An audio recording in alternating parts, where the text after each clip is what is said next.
When I was 8 years old, my parents cruelly threw me out of the house. I wandered through the night until my aunt found me and took me in. I'll never forget that night. When I was only 8 years old, my harsh parents yelled at me and threw me out of the house. When I attempted to force my way back in, my mother burst in wrath and hit me so hard that I staggered and fell onto the road. But what my father did next was even more shocking, something I could not have predicted. Hello, my name is Olivia Rossi, and I'm 23 years old. But the story does not begin today. It began 15 years ago when I was only 8 years old. That night, I learned that not all parents love their children equally. That night, I lost my family. I grew up in Seattle, Washington, in a house that resembled a museum rather than a home. Everything was shiny, expensive, and flawless, except for me. My parents, David and Eleanor Rossi, were well-known attorneys, respected for their discipline, brilliance, and accomplishments. In their world, there was no place for weakness, failure, or mistakes. They expected excellence in everything, particularly from their children. My younger brother, Leo, was their pride and joy. Leo was everything they wanted: brilliant, engaging, and naturally talented. Whenever he accomplished something, our parents showered him with love, praise, and attention. He was the golden child. And me? I was merely the extra one they weren't sure what to do with, the mistake. No matter how hard I worked, I was never good enough. If I received a B on an exam, my parents would stare at me as if I had personally embarrassed them. If Leo received an A, they would celebrate. If I needed help with my homework, they told me to do it myself. If Leo required assistance, they engaged the best tutor money could buy. They acted as if he deserved success, while I deserved nothing. I spent my childhood chasing their approval, convinced that if I worked hard enough, if I tried my hardest, they would eventually notice me.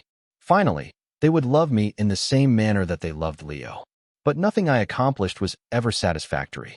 When I succeeded, I was invisible. When I failed, it was apparent. When I was 8 years old, things changed. It was the night I realized that no amount of effort could make them adore me. That night, they made a decision. The night they decided I didn't fit into their beautiful family. On a frigid evening, my life as I knew it came crumbling down. I had just gotten back from school, my backpack dragging heavily on my shoulders, but the weight in my chest was far heavier. That day, I took an important arithmetic test. I'd spent endless evenings studying, going over my notes over and again, thinking that this time, I'd make my parents proud. Despite my best efforts, I only received a C+ in the end. I understood what that meant. As soon as I went inside the house, I could hear their voices in the living room, loud, piercing, and disappointed. My hands gripped my test paper while I remained frozen in place, listening. "She's an embarrassment," my mother said sharply, each word piercing the air like a knife.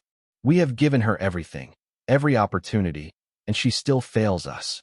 My father's voice followed, colder than before. "We've done our best to shape her into something worthwhile, but she keeps proving she's not meant to succeed."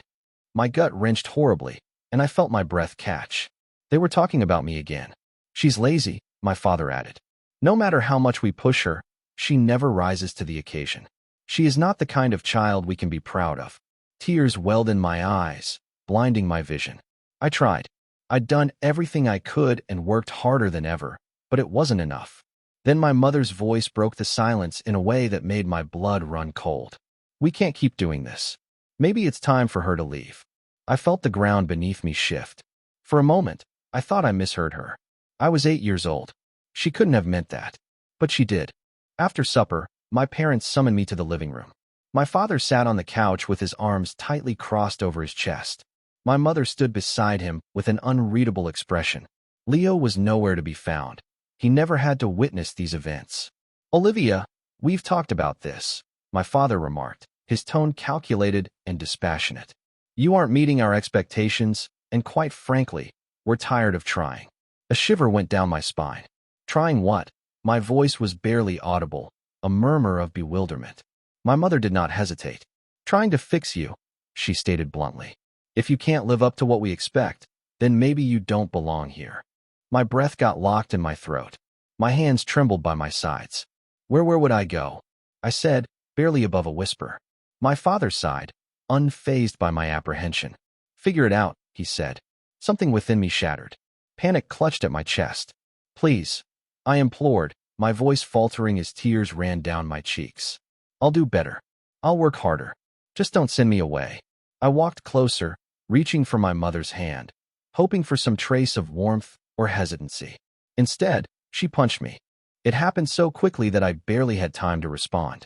Her punch hit my cheek, sending a ripple of anguish through my skull. My head snapped to the side, and I staggered, almost dropping to the ground. For a brief moment, the entire globe went silent. My heart hammered in my ears, my skin burned where she had smacked me, and the sting went deep into my bones. I held my cheek and trembled as I felt the painful, swollen skin. I gazed up at her, tears in my eyes, grief and betrayal etched over my face. But my mother did not even flinch. "Get out," she ordered, her tone low, harsh, and definitive. I looked to my father for some sort of protest, some indication that he disagreed with what had just occurred. But he didn't even look at me. That was it. That was when I stopped being their daughter. The moment I realized they never wanted me in the first place. The sting on my cheek grew worse while I remained there, stunned in shock. My mom had punched me. My father had allowed it to happen. And now, they were throwing me away as if I were nothing. Tears obscured my vision, but I refused to cry in front of them. Crying would not change anything. Begging would not make them adore me. They had made a decision. Without another word, I turned and dashed to my room. My hands shook as I grabbed a tiny suitcase and packed whatever clothes I could find. I wasn't sure where I was going or what I was meant to do. I just knew I needed to leave. As I zipped up the suitcase, I paused for a second and looked around my room. The walls were blank except for a few old sketches from my childhood. My bed, which I had slept in for years, suddenly felt unfamiliar. This house had never truly felt like home, but now I realized it never would. With my heart thumping, I grabbed the strap of my backpack and headed toward the front door. My mother was standing in the hallway, arms crossed, looking at me with frigid contempt. My father was in his normal chair, thumbing through a newspaper as if nothing had happened. Leo was still missing. I swallowed the lump in my throat. One final chance. Maybe if I stared at them long enough, they'd see the sorrow in my eyes and alter their minds. Perhaps my mother would regret slapping me. Perhaps my father would tell me to stay. However, they didn't. My mother grabbed the doorknob and swung it open. "Leave." I went outside, hugging my bag tightly, and the cool night air sent shivers down my spine. My feet felt heavy as I walked down the stairs, and my mind begged me to turn back, to do anything to make them want me. The door slammed, closed behind me. I was alone. As I walked through the streets of Seattle, a sense of dread sank in my chest. The streetlights flickered above me, sending sweeping shadows across the pavement. The sound of distant traffic, laughter from surrounding homes, and the odd barking of a dog all added to my sense of solitude. I wasn't sure where to go. I did not have a plan. I only had the clothing on my back, a swollen cheek, and a heart that seemed torn into pieces. Hours passed as I wandered aimlessly, fatigue settling into my bones. The chilly wind clawed at my skin, and the hunger in my stomach served as a harsh reminder that I hadn't eaten since dinner. I wanted to collapse on the sidewalk and give up, letting the world take me whole. Then, I heard a familiar voice. I stood in the dim light of a street lamp, arms wrapped around myself in a desperate attempt to stay warm. My feet ached from walking, my stomach twisted from hunger, and the sting of my mother's hit lingered on my cheek. I felt entirely lost. The streets of Seattle stretched out before me, foreign and unwelcoming. I had nowhere to go and no idea what to do next. My parents, no, they weren't my parents anymore, had made it clear that I was no longer a part of their lives. The realization brought another flood of hopelessness smashing over me. And then, in the depths of my sorrow, I heard a voice. "Olivia." I froze, my breath caught. The voice was warm, familiar, and filled with concern. I turned back, my heart thumping, and noticed a woman standing a few steps away. It was Sophia, my aunt. For a minute, I was unable to move. I wasn't sure if I was hallucinating or if my fatigued mind was pulling a nasty joke on me. But as she got closer, her eyes scanned my face, taking in my injured cheek and the bag hanging over my shoulder. I realized this was true. "Oh my God, Olivia, what are you doing out here?" she inquired, her voice filled with concern. I opened my lips to respond, but the words would not come. How could I describe what had just occurred? How could I tell her my mother had punched me, that my father had witnessed it and said nothing, that they discarded me like garbage? Sophia must have noticed the agony in my eyes because before I could even speak, she rushed up and hugged me. It was the first proper hug I had received in years. The warmth of her hug stirred something deep within me. I'd been fighting back my tears, refusing to cry, refusing to show my parents how deeply they had hurt me. But as Sophia's arms wrapped around me, I shattered. A sob slipped from my lips, then another. Before I knew it, I was crying furiously into her shoulder. She said nothing. She just held me while I cried and fell apart. When I finally pulled away, my breath caught. She tenderly caressed my face, her fingertips stroking against my injured cheek. Her eyes darkened with rage. "Did someone hurt you?" she said, her tone stern. I paused, but I could not lie. "It was my mom," I said quietly. "She hit me, and then they told me to leave." Sophia inhaled quickly, her jaw clenching.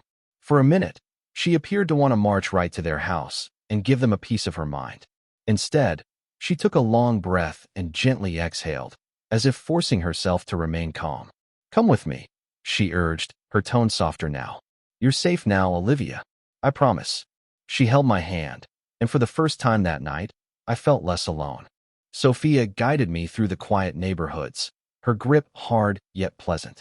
My legs ached, and my body was fatigued from the constant walking, but I didn't care.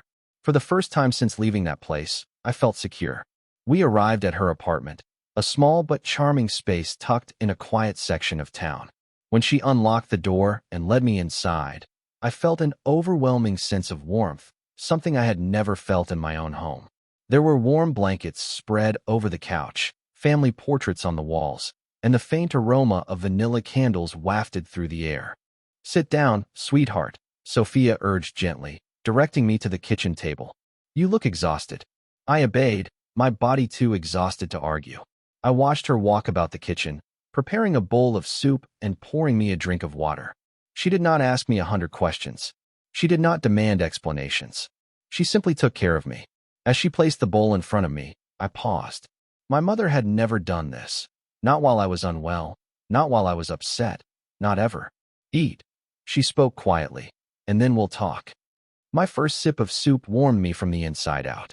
I didn't realize how hungry I was until I started eating and finished the entire bowl in minutes. Sophia sat across from me, studying me intently.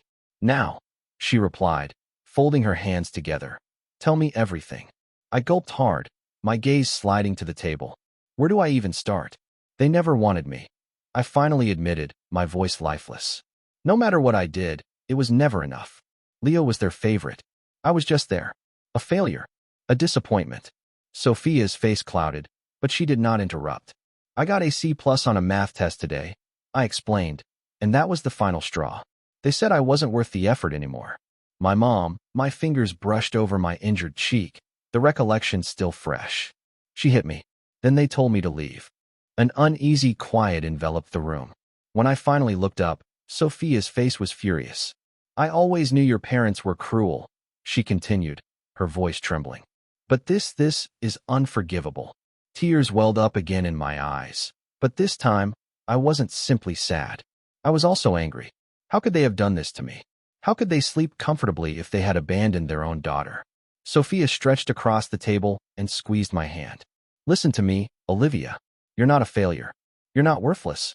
You are smart and strong, and you didn't deserve any of this." A lump developed in my throat. I spent my entire life trying to prove myself to my parents. But as I sat in Sophia's warm, comfortable kitchen, I came to a realization. I did not have to prove anything to them. They'd made their choice, and now I would make mine. I was not going back. That night, for the first time in a long time, I slept soundly. There were no quiet arguments outside my door. There was no overpowering sense of failure pushing down on my chest. Sophia's corridor light cast a nice glow into the guest room, and a blanket pulled over me provided warmth. For the first time in my life, I was not simply surviving. I felt safe. Sophia served me scrambled eggs and toast for breakfast the next morning. It was unusual to have someone care about me unconditionally, without expecting perfection in exchange. As I ate, she sat across from me, drinking her coffee. "You can stay here for as long as you need," she stated simply, as if it wasn't a question. I hesitated, a tinge of doubt seeping in. "I don't want to be a burden," I muttered. Sophia scoffed and shook her head. You are not a burden, Olivia. You never were. Her words sank deep into my chest, releasing years of self-doubt. I had long believed that I was unwelcome, that I was not good enough. But maybe the problem was never mine. Perhaps it was them. With Sophia's help, I began to rebuild my life. She assisted me in transferring to a new school where I could start over, free from the continual weight of my parents' expectations. At first, it was difficult. I still cringed at loud voices. I still felt like I needed to prove my worth to everyone around me. But Sophia never let me forget my potential. You're smart, Olivia. You can do anything you set your mind to, she told me every day. I studied harder than ever, not because I wanted approval, but because I wanted to prove to myself that I was capable. Slowly, I began to excel in school and gain confidence in my own talents. Meanwhile, my brother Leo remained inside the house, still imprisoned by our parents' crushing expectations. I scarcely spoke to him throughout those first several years, but I was concerned about him. I'd escaped. However, he was still stuck. My phone chimed one evening as I was sitting on the couch, scrolling through my school assignments. My heart almost stopped when I saw Leo's name on the screen. Leo, hello? Could we talk? I stared at the message, my fingers hanging above the keyboard. A part of me wanted to dismiss it, to leave that period of my life behind and never look back. But another part of me, the one that still cared despite everything, understood Leo was contacting me for a reason. I took a deep breath. Olivia, what is going on? Little did I realize the text would signal the beginning of something I never expected, a shift that would alter everything. Leo's message sat on my screen, shimmering in the softly lit room. For a time, I paused. Why now? He had never reached out to me before. Not when I was fighting to meet our parents' unrealistic expectations, not when I was kicked out, and not in the years following. But something told me this wasn't a regular text. I responded fast. Olivia, yes, we can discuss. What's happening? His reply came almost immediately. Leo, can we meet? I need to get out of here for a while. I could sense the desperation in his words. It wasn't like Leo to sound unsure, not the golden boy, the favorite child who always got his way. But something had changed. An hour later, I met him in a quiet coffee shop near Sophia's apartment. When I saw him, I knew something was wrong. The confident, polished brother I recalled appeared weary. His eyes were sunken, his posture slouched, and his fingers tapped nervously on the table. He looked up as I sat down, his face hesitant and almost remorseful. Hey. I nodded and kept my voice neutral. Hey. We didn't speak for a while. The stillness between us was dense with unspoken words. Finally, Leo groaned and scratched his temples. Mom and Dad are suffocating me, he said. They won't let me do anything that doesn't fit their idea of success. I told them I wanted to go to a performing arts school, and they lost it. They said I was wasting my potential. I frowned. What do you mean? I thought you wanted to follow in their footsteps. Law school, corporate success, all of that. Leo gave out a hollow laugh. That's what they wanted, not me. For the first time, I looked at him not as the sibling I despised for being the favorite, but as someone who had been trapped, like me. He may not have been kicked out like I was, but he had been just as confined and crushed by expectations. I can't do this anymore, Olivia, he said, his voice raspy. I don't want to wake up every day feeling like I have to be perfect just to be worthy of their approval. I had a strong sense of recognition. I understood that feeling better than anyone else. I took a deep breath, then stopped hesitating. Leo looked up at me, bewilderment in his tired eyes. You don't owe them your life, I stated firmly. If you don't want the life they're forcing on you, then leave. Start over. You have a choice, Leo. His jaw stiffened. It's not that easy, he remarked. I still live under their roof. They pay for everything. School, clothes, food. If I leave, I have nothing. I slumped back in my chair, contemplating his comments. He was not mistaken. It was simpler for me because Sophia had taken me in and given me another chance. Leo had no one else but me. I met his gaze. Then come stay with me. He blinked, taken aback. What? I mean it, I said. If you really want out, then leave. I'll help you figure things out the same way Sophia helped me. You don't have to do this alone. Leo swallowed hard, his hands curling into fists against the table. For a little while, he said nothing. Then he nodded. Okay. And just like that, everything changed. For years, I assumed Leo was the lucky one, the one they cherished and desired. But now I knew he had been stuck in the same way that I was. The difference was that I'd already broken free. Now it was his time. The tension in the air the night Leo departed our parents' house was almost unbearable.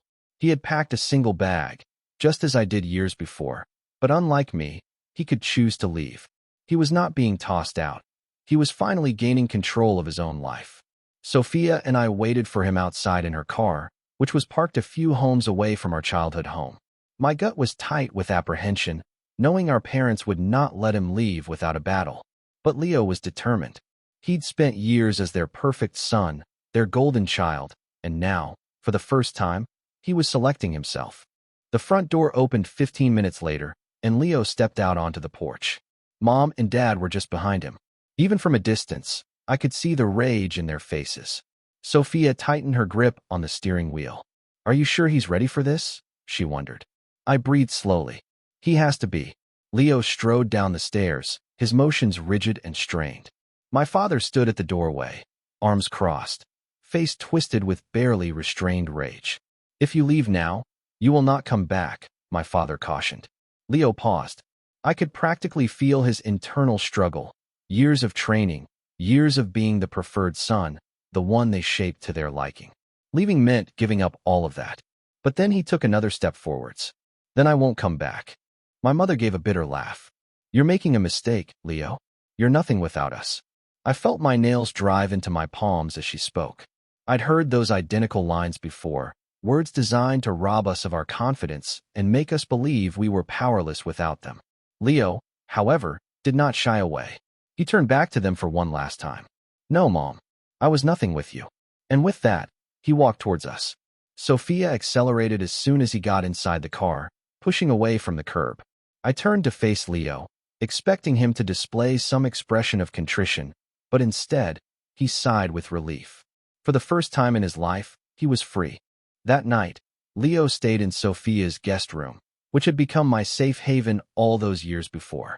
He was quiet at first while processing everything, but as we sat at the kitchen table, something about him felt lighter.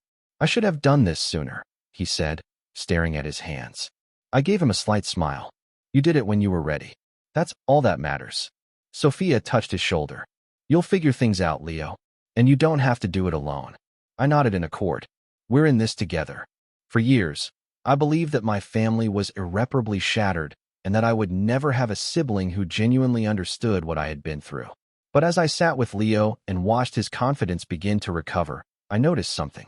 Perhaps we were not broken. We were just breaking free. The days that followed seemed strange. Leo was finally out of his parents' grasp, but he was still getting used to his new situation. At first, he was quiet and reserved. He spent a long time lost in thought, contemplating what had happened. But gradually, I began to see the true guy emerge. He played his guitar more, something he had to give up due to our parents' stringent prohibitions. He began talking again about music school, songwriting, and finally doing something for himself rather than for them. It was weird to see him without the weight of their expectations on him. However, it was wonderful. We were sitting on Sophia's little balcony, admiring the city lights, when Leo turned to face me. "Do you ever think about them?" he inquired tentatively. I breathed gently, my fingers stroking the mug's rim. "I used to," I confessed. "For years, I wanted them to regret what they did. I wanted them to realize their mistake, to come find me and beg for forgiveness." Leo nodded while looking down. "And now?" I considered it briefly before shaking my head. "Now, I don't care anymore." And I meant it. I had spent so much of my youth and adolescence needing something from them that they would never give me: love, approval, or an apology. But the truth was that I didn't need it anymore. They were not part of my life. I was better off without them. Leo remained silent for a time before nodding. "I think I'm getting there too." We sat in peaceful silence, the weight of the past gradually fading into the night air. As the months passed, I immersed myself in my studies, resolved to make something of my life, not for them, but for myself. Leo began writing and recording music with a newfound freedom. For the first time, we were creating lives we truly desired. And then one day, Sophia approached us with an idea that would change everything. We were sitting in the living room, laughing at one of Leo's stupid song lyrics, when she gave us a thoughtful look. "What if we did something with all of this?" she was asking. Leo lifted his eyebrow. "With my music?" "No, with everything we've been through," she clarified. You both know what it feels like to be rejected, to be told you're not enough. What if we created a place for kids who feel the same way? I frowned. What do you mean? Sophia leaned forward, eagerness in her eyes. A community center. A place where kids and teenagers who feel lost, abandoned, or pressured by their families can come and just be themselves. No expectations, no judgment, just support. The notion settled in my chest like a spark waiting to ignite. I remembered the kid I used to be, the child who yearned for affection, a secure haven, and someone to tell her she was enough. I envisioned what it would have been like if such a location existed back then. Leo sat up taller. We could have music programs, art classes, tutoring, a place where kids can actually do what they love without fear of being told they're wasting their time. Mary nodded. Exactly. I met Leo's gaze and knew we were going to do this. We intended to make our misery significant. We were finally going to build the home we never had. Months later, what began as a notion became a reality. The Rossi Community Center, which we called after ourselves rather than our parents, gradually took shape. We got a small place, raised funds, and created something from nothing, a place where children might pursue their passions without fear, pressure, or rejection. Every time I stepped inside, I felt a strong sense of purpose. This was what I was destined to do, not prove myself to my parents or seek their favor. But just when I thought I'd left the past behind, it came calling. It happened during a calm afternoon. I was in the community center reviewing schedules when my phone rang. I hadn't seen this number in years. My stomach turned. I almost didn't respond, but then curiosity got the best of me. Hello. A crisp, familiar voice came through the line. Olivia. I froze. My mother. It had been years since I'd heard her voice, but just hearing it felt my chest constrict. We need to talk, she said. I clenched my jaw. We really don't. She let out a deep sigh. Enough with the attitude, Olivia. We've been patient, but this little act of rebellion has gone on long enough. I nearly laughed. Act of rebellion? Did she really believe I had established a whole new life only to spite her? What do you want? I inquired plainly. Your father and I have been thinking about the future, she said, and we believe it's time you come home. I grabbed the edge of the desk. Home? As if they hadn't discarded me like rubbish? As if she hadn't punched me in the face and declared me worthless? You're getting older, Olivia, she continued. You need stability, a real career. That community center nonsense isn't going to sustain you forever. My heart pounded. She had not altered, not even a little. I took a deep breath and kept my voice calm. Let me make something very clear to you, Mother. You are not my family. You stopped being my family the day you hit me and threw me out into the streets. Her stillness at the other end was deafening. I persisted, my voice resolute. I used to dream about this moment, about you realizing you were wrong. But now I see that you haven't changed at all, and I don't need your approval anymore. I heard a sudden intake of breath. Olivia, be reasonable. No, you be reasonable, I replied. I am never coming back to you. I am never letting you have control over me again. You don't get to decide my future. I do, and I choose to live without you. Her voice became sharp. You're making a mistake. You'll regret this. I smiled, but she couldn't see it. No, I regret ever wanting your love in the first place. With that, I hung up. That was the moment I realized I was free. On the day of the community center's grand opening, I stood with Sophia and Leo, admiring the space we had created together, a place for youngsters like us who have been rejected, abandoned, or made to feel inadequate. Leo strummed his guitar with a slight smile on his face. Mom and Dad would hate this, he mused. I laughed. Good. Sophia wrapped her arms around both of us. You two have done something incredible. I hope you know that. I gazed around at the children passing through the doors, kids who would never have to feel as alone as we did. I didn't need my parents' love. I did not need their approval. I had something better, a family chosen by me, a life I created on my own terms. And for the first time in my life, I was exactly where I was supposed to be.